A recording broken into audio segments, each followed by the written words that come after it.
Hello, everyone. Welcome to another CanXida webinar. My name is Dr. Blake Myers. I'm a naturopathic physician. I'm a graduate school instructor in integrative and functional nutrition. I'm also an author and writer and content creator, here to provide another really interesting topic related to Candida. But honestly, as you'll see, this is related to almost any health condition as well. It's not specific to Candida, but it's very important with Candida to consider this. And I'm just going to jump right into the slides that I have that I want to share with you today. We're going to be talking today about liver detoxification and liver health. And as always with these webinars, I try to really educate you on your body so that you can be empowered. So I'm going to be talking about not just what to do, but I'm going to educate you a little bit on what the liver does, and specifically with detoxification, how does the liver take carry out this job, so that you understand some of the different ways that you can support it.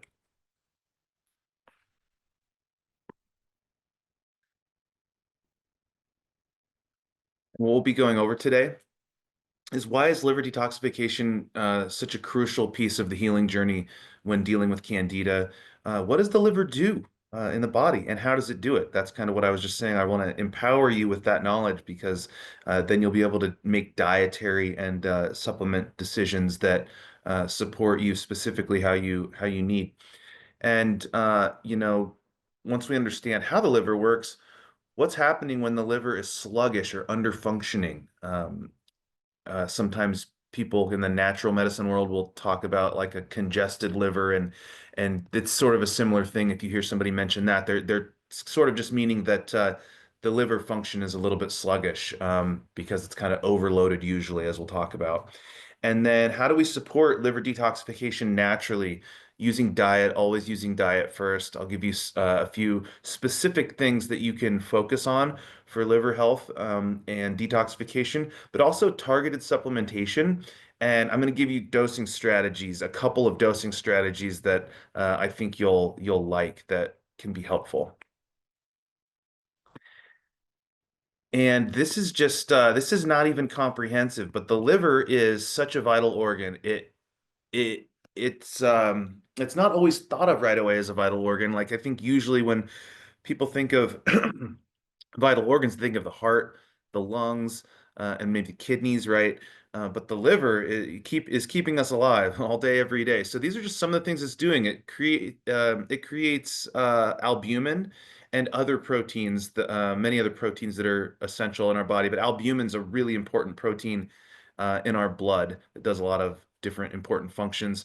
Produces bile, so the liver is detoxifying with the bile, but the bile is also used to emulsify fats to help us absorb them. It actually regulates blood clotting. A lot of people will think of vitamin K, especially if you're on a blood thinner or something, you're aware of vitamin K probably and its impacts on the how the blood clots. But there's all kinds of what are called clotting factors in this really kind of complex cascade of things that happens in the body with clotting, and the liver makes all of those. So that's really important. It helps remove bacteria from the bloodstream. It's a storage vessel for fat soluble vitamins in the body. So vitamins A, D, E, and K are stored in the liver, and vitamin B12 is stored in the liver as well. And then it's major storage area for copper and iron also.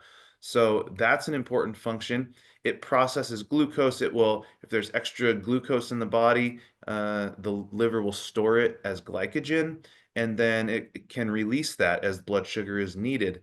It activates thyroid hormone. It makes cholesterol, and cholesterol is the backbone and the starting building block for all of our steroid hormones that our body needs to make, our sex hormones. So cholesterol is really important, and it sort of filters the blood, if you want to think of it that way, in its detoxification role. So anything that has to be detoxified, the liver is kind of pulling that out of the blood and detoxifying it, as we'll talk about. And the liver has immense blood flow. So every time the heart beats, it's called a cardiac cycle, from like one beat to the next beat. 25% of each of those outputs of the blood is going through the liver. And uh, what I think is interesting from this, another way to consider how much blood is just going through the liver is maybe about 2% of the body weight of an individual, but at any given time, it's holding about 13% of the total body blood. So it it's obviously very important to regulating much of what's going on in the blood, right? In terms of detoxification, the organ also needs perhaps a lot of blood flow, but it also has an important role with what it's doing with the blood. So that's why so much blood is going through there because it needs to clean it out, essentially, is one of the reasons. So let's focus on the liver detoxification aspect of all of those jobs. This is kind of where we want to focus in on in relation to Candida. So the liver will, as I said, take toxic products from the blood, and essentially what the liver does is it packages them in a way that they can easily leave the body. Many toxins can't just easily leave the body in the form that they're in. So the liver needs to do a couple of steps to get them in a way that they can leave the body. But let's talk about what a toxin is for a minute. I think the obvious one to everyone is probably toxins like from our environment, right? Like a chemical toxin, like maybe a household cleaner, or it could be, exhaust from a car, like those sorts of things. Those are definitely toxins. But there's kind of two categories, and there's endo and exotoxins. So endo just means inside the body. So from within, our body makes toxins all day, every day, and we don't always think of that, right? But there's endotoxins from inside the body are made from our own metabolism. So metabolic byproducts of any organism. There's metabolic byproducts that can be toxic, and the organism has to have a way to deal with those. And so in humans, our liver will take care of different metabolic byproducts and things and package them so that we can get them out of the body in urination or in feces. That's how we get rid of toxins. But there's a lot of toxins that are coming from outside, right? Like these things listed here: home chemicals, mold, mycotoxins, food additives, different forms of pollution. Drugs and medications definitely can be toxic if they're not detoxified and cleared from the body. But you'll see here, I have under endotoxins the microbes. Back even though our inside of our gut, as paradoxical as it might seem, that's actually outside of our body. But for the terms of this, we'll think of it as being inside of our body. And so in our gut, bacteria and yeast and other organisms, they make byproducts that are toxins. And so that's one cell layer away from getting into our body through the intestinal wall. So those things are, more or less kind of in our body. So that's one of the reasons that we need to consider this with Candida, because Candida as an organism produces many things that it's not like it's trying to hurt us, but it's just part of their normal metabolism and things that can be toxic to us. And so these are a few examples of those things. And if you haven't watched the previous webinar I did on the reason for persistent illness and persistent symptoms, even after you've potentially adequately dealt with Candida, I recommend you listen to that webinar as well, because in that one I talk about mostly mitochondrial health, and I kind of focus in on acetaldehyde, which is listed here as one of the things. So um, acetaldehyde is just one of the toxins. Candida lysine is another one that's increasingly recognized as one of the reasons that Candida can cause a lot of the systemic symptoms that we have, like fatigue and brain fog, etc. And gliotoxin, which is it's like a neurotoxin. But it's not only that, we might have a candida overgrowth in our gut and it just naturally produces these things that can be toxic to our bodies. Those things, again, they get easily absorbed because the intestinal lining is just one cell layer thick, and a lot of those things easily just get absorbed. But that's not the only issue. That's an issue in and of itself. But another issue is that candida directly causes intestinal permeability or leaky gut through some of these toxins, right? So like the acetaldehyde toxin, it damages the intestinal barrier and contributes to a leaky gut situation. So what happens when you have leaky gut is that more things can get through. So more of the candida toxins, perhaps, but there's all kinds of other gut bacteria, right? There's like whatever it is, food additives, anything else coming into the gut or being produced by organisms in the gut. All that stuff just gets more easily absorbed. So what's happening is you're just getting more stuff, if you will, that your liver has to deal with, that your body has to deal with, and this is one of the main reasons that you can feel so crummy with a candida infection, right? So it's kind of this intestinal permeability piece, also with just the candida toxins that they produce. And candida is overgrowth in the gut. Let's remember is just a dysbiosis with a, a fungal predominance. It's a candida predominant dysbiosis, but candida is not the only thing that's out of balance in the gut, because the yeast and the bacteria in our gut live in kind of a harmony. They keep each other in balance. So when candida gets overgrown and imbalanced, you get bacterial imbalances as well. And some of these, you know, worst bacteria that you don't want around, they produce toxins as well. So just another thing to consider. There's a lot of toxicity, if you will, in a candida overgrowth kind of situation. And as if that wasn't enough, candida is directly associated with different types of liver dysfunction and liver damage. Fatty liver. There's research connecting it with that, and other types of just dysfunction with the liver.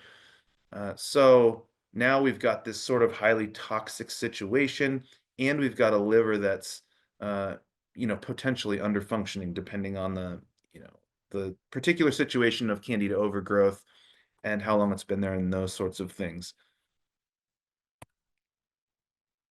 And so this is kind of a way that you might visualize what's going on. If your body is the cup, the toxic cup, if you will, is it just may begin to overflow, um, because uh, the ways that your liver is primarily doing this work.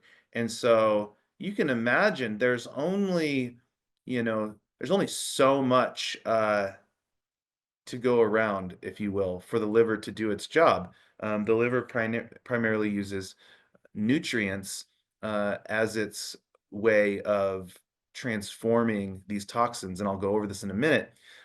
So, you could burn through the nutrients that you have available. If there's already some, nutrient deficiencies or subclinical deficiencies, the liver may not even quite have enough of all the things it needs to do the job initially in the first place, but then you're overwhelming it and just using up all of those materials, right? So that's kind of what we want to talk about, is how do we help the liver pick up the slack, if you will, and start to deal with this big overload, but also getting the stuff out. And so that's the other big piece of this conversation, is we don't only want to help the liver do its job, because the liver doesn't get the stuff out. Okay, the liver doesn't get the toxins out. It transforms them, but then they have to leave the body, and that's a really big piece that can easily be forgotten in this picture. And you can actually kind of make things worse if you don't deal with the whole thing.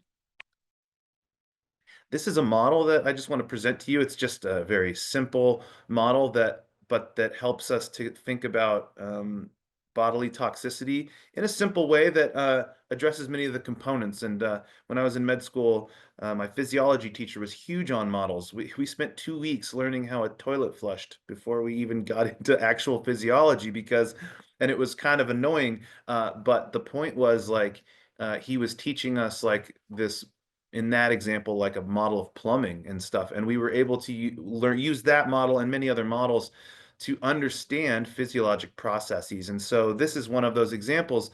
And here, this is the reservoir where it has the word toxins in it. So that little reservoir or pond, that's like your body, right?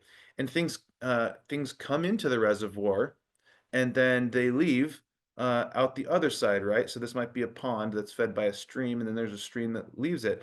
And so we can we can figure out, how do we lower the reservoir, right?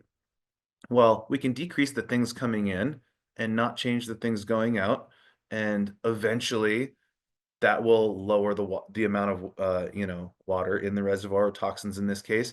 But we can also not change how much is coming in, and we could also just help more things get out, right? And that's going to lower it.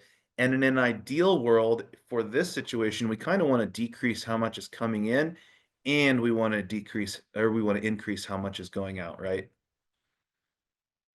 And the reason that this is helpful is because you can just sort of think of it that way, but then you think about, oh, if I'm trying to decrease what's coming in to the reservoir in terms of toxins, if that's what we're talking about, then you start to think about what are all of those variables, what are all the pieces that are coming in, right? And the same with going out, which is what we're going to kind of focus on today. How do we get those? How do we increase how much is leaving?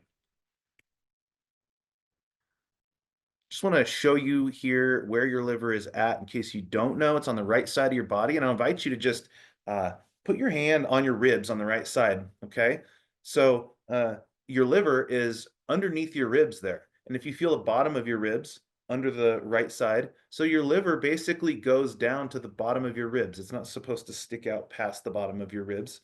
Um, so it basically it just goes straight along the bottom of the ribs all the way to the side. If you feel on the side how low some of those like floating ribs go, so your liver's like clear down in there, and then it's going clear around the back, right? So it's uh, pretty far back. So it's a really big organ because if you see here in this picture, it's even crossing the midline, the center. So if you on the right side of your body, if you feel the bottom of your ribs, and you follow it to the center, and then you hit that little bone that's at the bottom of your sternum. It's called the xiphoid process, that little round bone. That's the middle, and the liver goes past that. It even goes into the left side, uh, kind of along the bottom of the ribs. So it's a really big organ.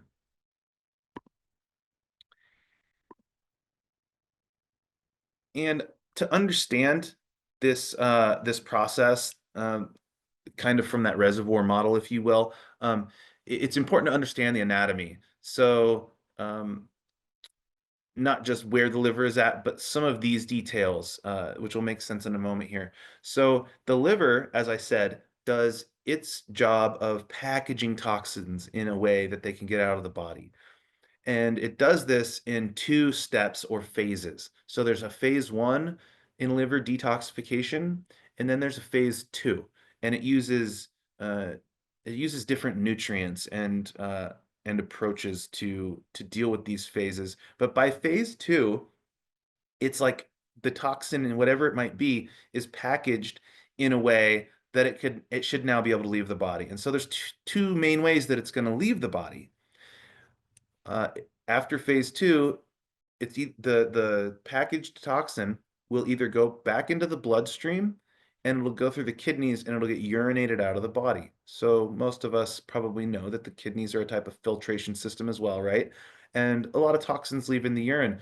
But the other pathway is that instead of going into the blood, if you see the green here, the green tube coming out of the bottom of the liver, those are the bile ducts. And so another primary way that toxins will leave the liver is in the bile, and they'll go, and the liver is putting out bile and it gets stored in the gallbladder. And then uh, when the gallbladder, contracts and squeezes the bile out, it goes down these green tubes. And where does it end up? Down here, which is the small intestine. So the liver is packaging toxins, putting it in the bile, which ends up in the intestines. So the other primary way that we get rid of toxins then, due to this pathway, is in our stool. This is the small intestine right after the stomach, okay, just to orient you to where we're at. Let's talk about the packaging part of it. How does the liver package all this stuff up? Phase one, these are the nutrients that are required. These are not exhaustive lists, but these are some of the main ones that that we think about when we're trying to support the liver to do its job. Because this is really just supporting the body's natural healing capabilities, right? This is just supporting the body to do what it does naturally, and what the body, does naturally, it does using nutrients. Sometimes they might be enzymes and things, but enzymes are built from amino acids, and they're proteins built from amino acids, etc. So, you know, any provider or any person who's thinks that nutrition doesn't have an aspect in any health condition or disease or whatever, um, that's kind of a crazy notion, right? Because that's exactly how the body runs. Uh, and it doesn't matter really what you're talking about. So we need to focus on nutrition here and some specific nutrients. Phase one, B vitamins are really important. So vitamin B2, 3, 6, and 12, and folic acid, which is a B vitamin as well. We just typically list it separately like that. Glutathione, if you don't know what glutathione is, it's an antioxidant that your body makes. It's not something that you take in from outside your body like vitamin C or something, or vitamin E. Glutathione is a really potent, one of the most important antioxidants in your body, and your body makes it, but it's got some building blocks, proteins, some amino acids are what build glutathione. So certain amino acids are important. And this BAA, this is branched chain amino acids. I put A here, it should be BCA. And flavonoids. Flavonoids are they're natural antioxidant molecules in plants. So flavonoids help as well. Phase one ends up, so you take product A and go through phase one and you get to product B, which is called an intermediate. And so you've got to do something with that product B, right? And so to get it to C, you go through phase two. And these are the nutrients that are required for that. And so the glutathione, again, is really important, but glutamine, cysteine, glycine, and methionine, those are all amino acids that you can get from your diet, from eating protein, right? So we see that there's a lot of amino acids necessary, and taurine is also amino acid. We can make it ourselves, but we can also get a lot more through diet and even supplementation. So amino acids are really important. Getting enough protein already we can see is really important. And then sulfur compounds, which I'll share some dietary approaches for that. The last thing I want to mention, so I want you to see that there's all these nutrients involved, but this other concept here is really important. Um, this product B, this intermediate, it's very common that a toxin, toxin A, when it gets turned into the intermediate, product B, those are often more toxic than the initial thing.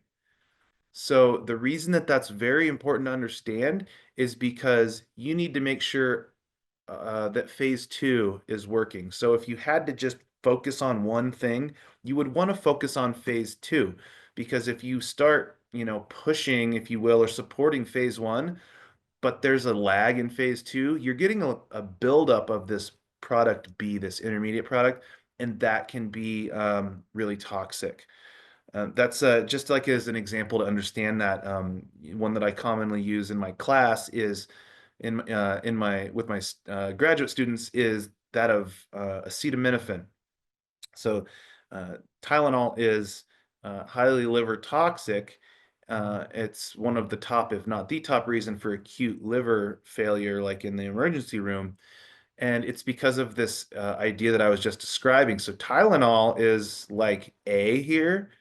It goes through its first phase of metabolism, and you get this intermediate product that's really toxic to the liver. It's damaging to the liver. Um, if that product B goes to C, then it's fine. That's not an issue. So Tylenol isn't sort of inherently toxic in that way. It's this intermediate. And so the treatment, like in the emergency room, would be to support phase two, saturate phase two, make it go as fast as you can, because this product B is the problem. So this is really important in the concept of detoxification, that we make sure there's enough protein in the diet, um, and then support it with sulfur compounds as well. So dietary. So the Mevi diet is always a really good place to start. If you're new to this, the CanXida channel, and you're not familiar with the Mevi diet, it's an acronym, which I also like because it makes it very easy to remember what to focus on. It's meat, eggs, vegetables, and yogurt. We have a lot more information on the website about this. I mentioned this in more detail. There's a comprehensive webinar that I did on kind of the whole approach to Candida. And you can watch that, and you can even go forward to the dietary section if you want to see about just about the Mevi diet. But um, that is a protein-rich diet. It's basically like quality proteins and vegetables, right? And fish would be included in the meat part as well. So that is always a good place to start, especially if you're just starting your Candida journey here. So the Mevi diet is a good place to start, and will hopefully decrease some of the Candida numbers in itself, but also will help to um, get enough protein and start to build back healthy gut bacteria. So we're kind of addressing with this not only this liver detoxification part, but with the appropriate diet, you're also starting to address from that reservoir model how much is coming in, right? Because we're starting to uh, rebalance the Candida and healthy gut bacteria numbers, and hopefully starting to address some of that leaky gut kind of picture. And so the diet is really, really important for that reason. And if you're doing the Mevi diet, the goal is to over time increase the variety of foods you're eating, increase the diversity of foods that you're eating. So we want to use that as kind of a reset. Maybe you do it for 3 or 4 weeks. Some folks like to stick with it for longer. It's a healthy diet, but really I like to get folks adding in additional foods as they can handle it, especially things like legumes. Okay. Um, but we want to get to a whole foods nutrient dense diet. We want to have enough protein and enough fiber, which I'll talk about more in a few slides, but adequate protein is really important. And then the vegetables that I would like you to focus on are in the allium family and the brassica family. So the allium family is onions, garlic, leeks, chives, all these, right? And brassica is the broccoli, cabbage, Brussels sprouts, etc. Though the reason I want you to focus on those is because they're rich in sulfur compounds. And if you remember the previous slide, what helps phase two, besides all of those protein components, the amino acids, it's sulfur compounds. And so you can support phase two liver detoxification by eating a lot of these vegetables. Ideally, you get some allium and brassica family vegetables every single day. There are many other gut health reasons to eat those vegetables every day, but for what we're talking about today, just another reason besides their gut health effects is their liver detoxification effects. And if you're eating uh, adequate amount of vegetables, you should be getting enough fiber. But if you're not, then we have to talk about ways that you get enough fiber.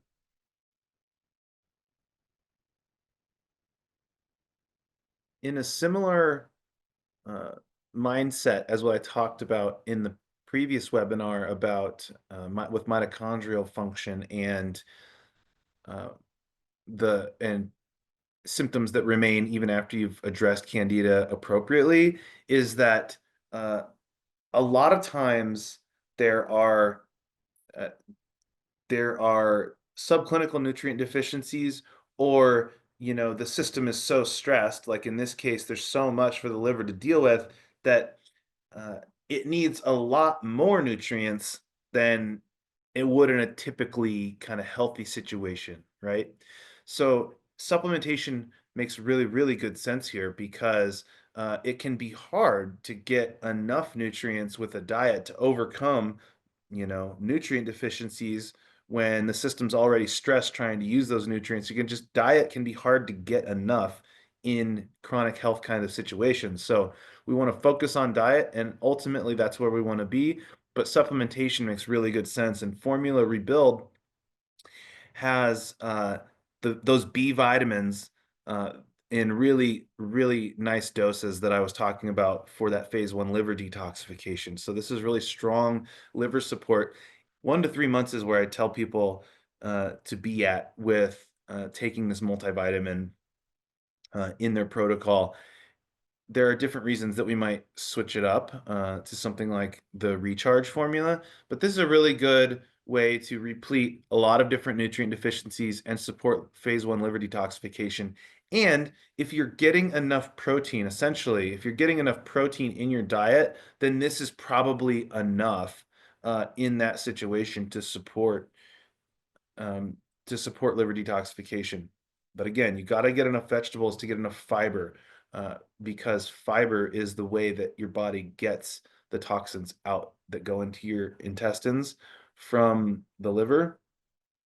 Fiber has to bind those up and get them out, and you have to have regular bowel movements. Otherwise, you just recirculate all of those toxins because they'll just get reabsorbed, just like nutrients and other toxins and things just get absorbed. Your intestines will just reabsorb them. So you have to have enough fiber as well. And we'll focus on that also here shortly. But if you're getting enough protein for sure, then you're probably good for 1 to 3 months using the formula RBD here. Enough protein, by the way, for most people is anywhere from 1 to 1.2 grams per kilogram of body weight. Um, you and you also want to think about this as enough, just another way to conceptualize it as enough nutrients to fill the cup.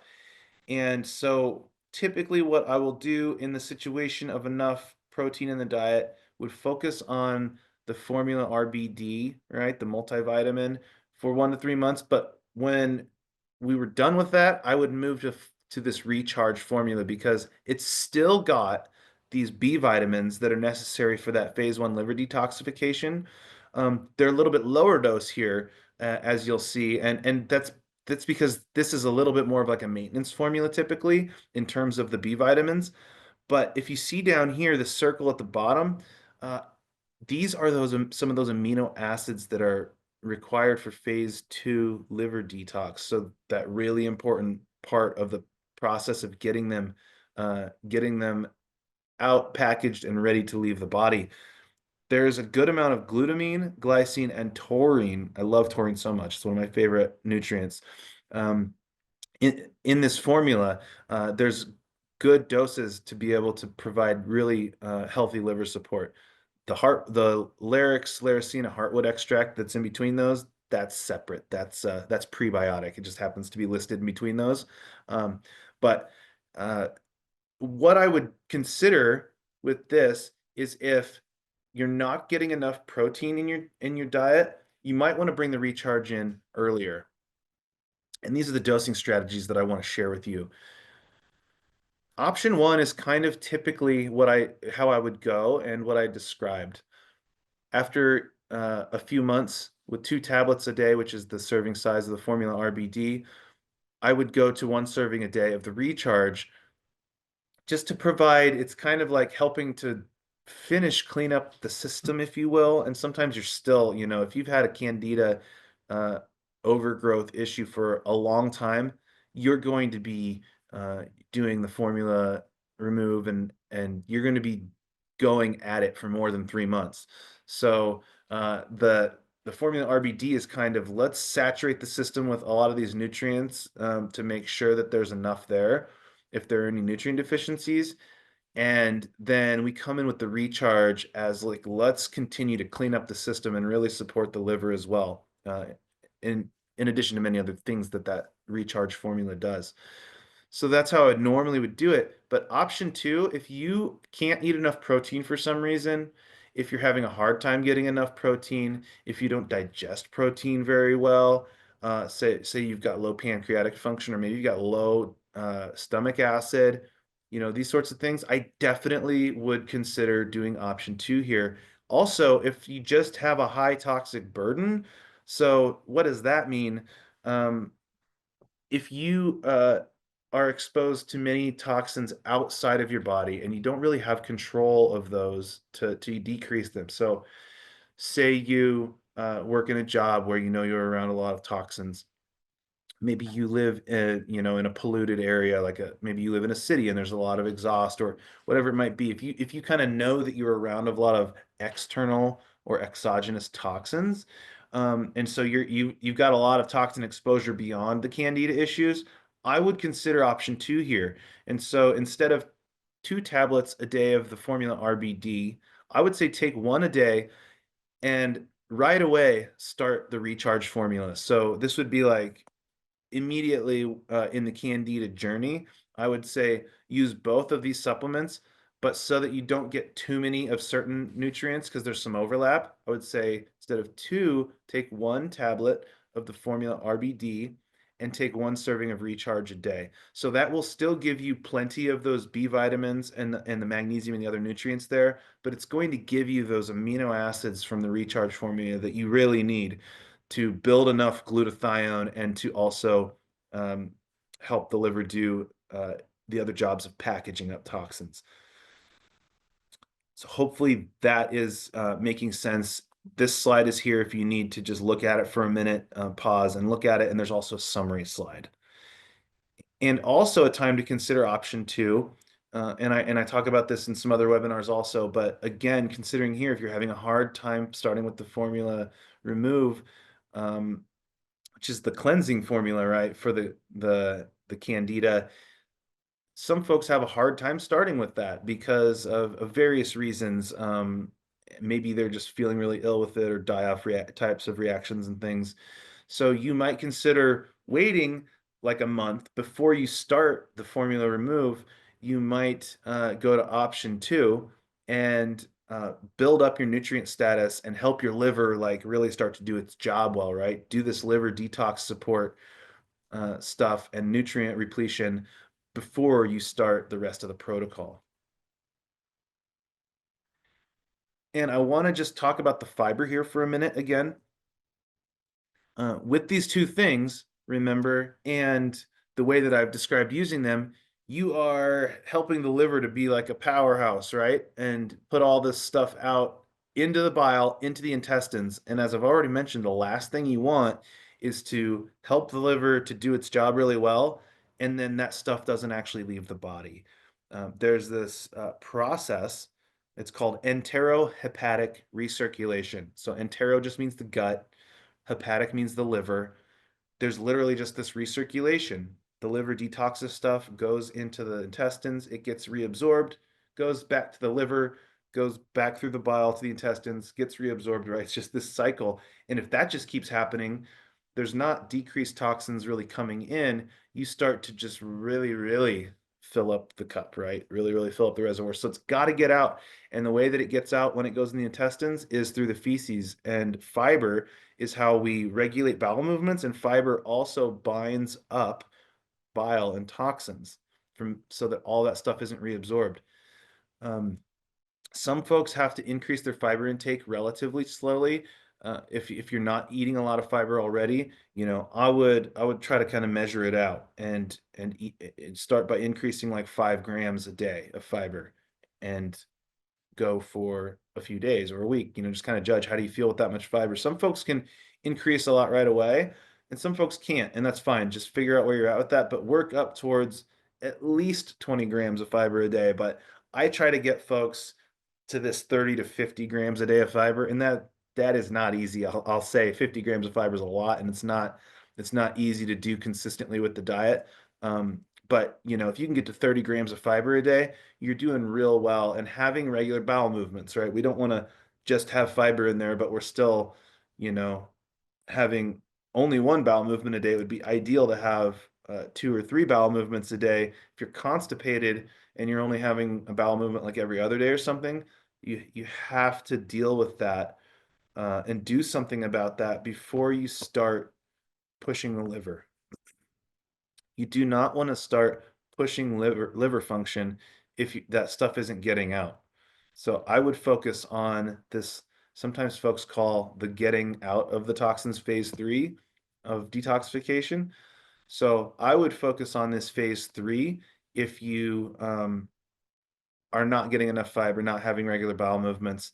Just work on getting the fiber up right and having regular bowel movements and regular consistency. Just focus on that as the first thing you do before you start getting into all the other supplemental things that I was talking about here.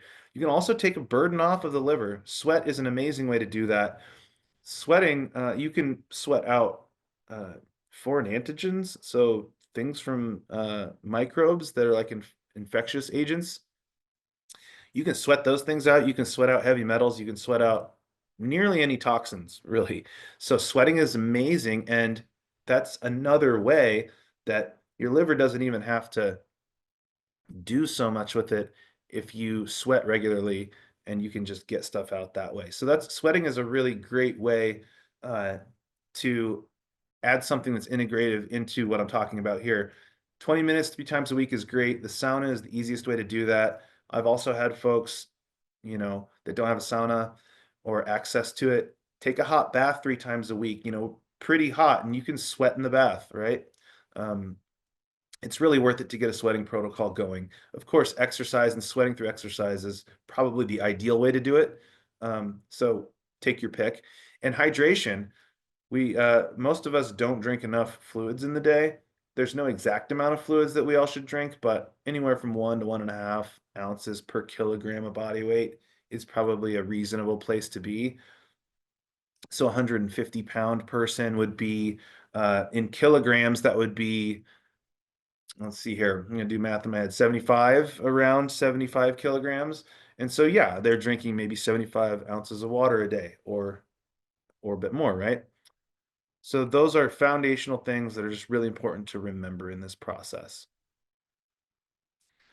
So hopefully I've taken something that maybe seemed kind of complicated at first, and I hope I've been able to make it understandable, the main steps to think about, and the main nutrients, the natural things that we can do from a dietary perspective and a nutrient perspective to support the liver's natural detox capabilities and our body's ability to get those things out. This is going to help you feel better faster. It's really a continuation of the topic previously where I talked about mitochondria and their role in persistent illness and symptoms. It's just a continuation because if you have this cup of toxins overflowing, if you will, you're going to feel really crummy.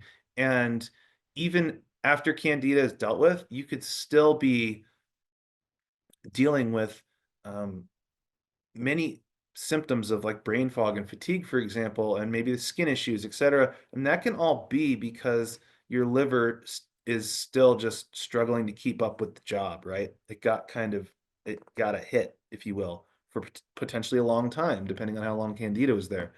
So this is a really essential aspect to the healing journey, and just over and over again I see people feeling better faster, sometimes even if you don't do anything else and you just address the liver. An old naturopathic saying is, if you don't know what's going on, like health wise, right, if somebody comes in to see you as a doctor and like you don't know what's going on, treat the gut and the liver and they'll start to get better. And I've seen this to be true, just supporting the liver and the detox pathways like this. um, People start to feel better because that's one of the main reasons we can feel really crummy for any different health condition that's going on. So yeah, take this seriously, and I think that you'll see improvement if you're having a hard time kind of getting over the hump, if you will, with the candida protocols. We also have our candida protocol, by the way, uh, in the description below, and other resources, tons of other resources on CanXida's website. So check out the protocol, check out CanXida's website, all the other information we have. Check out all of the other videos that we have on here. We're going to be posting them regularly.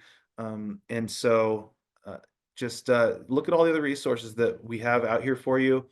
This summary here should just highlight everything I've already talked about with the high dose nutrient support, dietary consistency, optimizing the detoxification by getting the stuff out, and then some of the dosing strategies, right? So there's that dosing strategy page and then the summary page here.